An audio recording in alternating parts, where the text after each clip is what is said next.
You've said that you made a lot of rotten films and very few passable ones, and I'd have to disagree with that. Well, when I said I made a lot of films, of course, I just was in them, and it wasn't my choice whether they were bad or not. But the fact is, any actor in a longish career would probably say the same thing.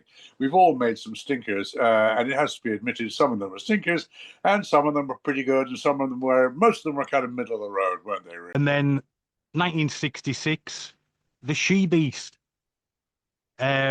A newlywed English tourist and an eccentric Transylvania count must work together when the former's beautiful wife is made bodily host for a horrific witch. And I watched this for the first time at the beginning of the week, and that was my cup of tea. Well, I would list that as one of the stinkers. I'll tell you why. It was my first movie. It was Mike Reeves's first movie. We were all beginners. We didn't really know what we were all doing.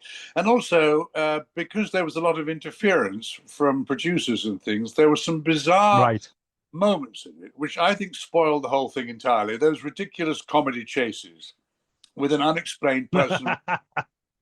I thought that they were just awful and should never have been in the movie. Also, I think quite a lot of the script was a bit iffy, but I mean, it's not a movie I hate. It's just that it's difficult for me to watch it because I was very young and shallow and very new to it all, and I was pretty terrible in it.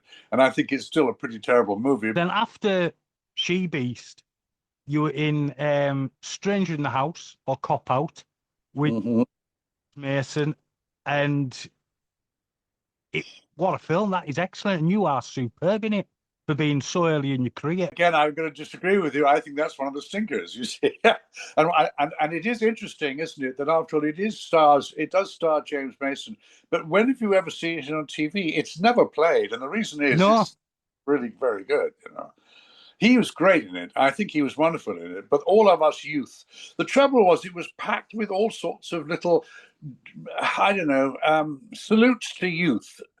And salutes to youth of that particular period in time, which meant that within about a year, the movie became terribly dated and slightly laughable, all of us being terribly hip, but not.